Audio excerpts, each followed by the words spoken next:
আসসালামু আলাইকুম ওয়া রাহমাতুল্লাহি ওয়া বারাকাতুহু।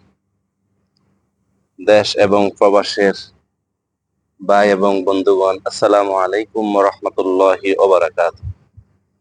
আশা করি আল্লাহ পাকের মেহেরবানিতে সকলে ভালো আছেন। আল্লাহ পাক সবাইকে ভালো রাখুক, এটাই আমরা সবসময় আল্লাহ পাকের দরবারে ফরিয়াদ করে থাকি। আল্লাহ পাকের দরবারে লাখ কোটি শুকর আদায় করতেছি এর জন্যই যে রব্বে কারিম এখন থেকে প্রায় 16টি বছর আগে প্রিয় দেশ কাতারের প্রান্তে 2009-এর 4 ফেব্রুয়ারি যেখানে এসে নিজের কর্মজীবন শুরু করেছি, আজকের এই পর্যন্ত স্মৃতিময় জায়গা প্রিয় কাতারের মিসাইট ইন্ডাস্ট্রিয়াল এরিয়ার সুক মার্কেট সংলগ্ন আল্লাহ পাকের মেহেরবানিতে এই দেশে এসে প্রিয় আরব দেশের সকল দৃশ্যগুলা যখন মনে আসে, সকল দৃশ্যগুলা নজরে আসে, সকল দৃশ্যগুলা মনে গহীনে জন্ম নেয়, তখন নিজের মাতৃভূমির কথা মনে চলে আসে। প্রিয় ভাই এবং বন্ধুগণ, আসলে মানুষের জীবনে মানুষ এক ধাপে সবকিছু এগিয়ে যেতে পারে না। মানুষের জীবনে এগিয়ে যাওয়ার জন্য কয়েকটা ধাপ পাড়ি দিতে হয়। এরপরে মানুষ মানুষের জীবনের গন্তব্যস্থানে পৌঁছতে পারে।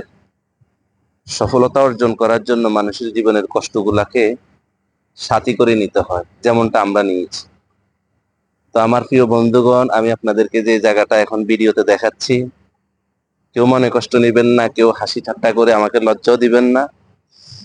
আমি আপনাদের ছোট ভাই হিসাবে আমার একটি Islamic channel, Mashruf Islamic channel, যেটা আমি খুলেছি আপনাদের খেদমত করার জন্য। আমি চেষ্টা করব ইসলামিক বিষয়গুলো আপনাদের মাঝে তুলে ধরার জন্য। আল্লাহ পাক আমাকে যে সামান্য জ্ঞান দিচ্ছেন, এই জ্ঞানের আলোকে যাতে আমি আপনাদের মাঝে কিছু উপহার দিতে পারি, আমার জন্য দোয়া করবেন। হয়তোবা অনেকে জানেন কাতারে থাকি, কোথায় থাকি। এই যে জায়গাটা দেখতে পাচ্ছেন, এটাই হচ্ছে আমার প্রাণপ্রিয় কাতার শহর, মিসাইট ইন্ডাস্ট্রিয়াল এরিয়ার এই জায়গাতে আমার 2009-এর 4 ফেব্রুয়ারি আসা। আজকের এই পর্যন্ত আপনাদের দোয়ার বরকতে এই এরিয়াতে এখনো আছি। আল্লাহ পাক কতদিন রাখবেন জানি না, আল্লাহ পাকের কতদিন আমাকে রাখার জন্য পছন্দ হবে জানি না।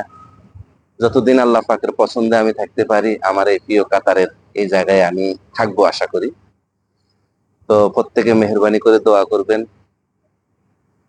আল্লাহ যেহেতু আমাকে কামিয়াবি করেন, আমার জীবনের স্বপ্নগুলা পূরণ করেন, সাথে সাথে আমাদের সকল প্রবাসীদের মনের সকল আশা আকাঙ্ক্ষা যেটা আল্লাহ পাক পূরণ করেন।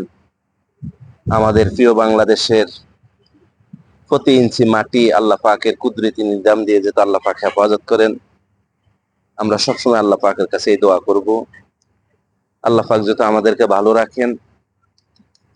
আমরা যারা ভালো আছি, আমরা চেষ্টা করব আমাদের যে সমস্ত ভাইয়েরা কষ্টে আছেন তাদেরকে একটু সহযোগিতার হাত বাড়ানোর জন্য। তার দ্বারা হবে কি, আমরা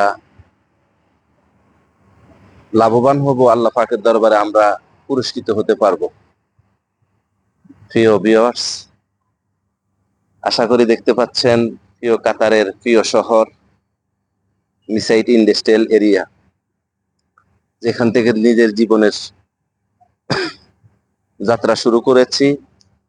আজকের এই পর্যন্ত আপনাদের দোয়ার বরকতে এখানে আছি, দোয়া করবেন আল্লাহ যেহেতু আমাকে এবং আমাদের সকল কাতার প্রবাসী, সাথে সাথে বিশ্বের আনাচে কানাচে যত প্রবাসী ভাই এবং বোনেরা আছেন, আল্লাহ পাক যাতে সবাইকে ভালো রাখেন, সবাইকে সুস্থ রাখেন, শান্তিতে রাখেন, এই দোয়াই করি আল্লাহ পাকের দরবারে।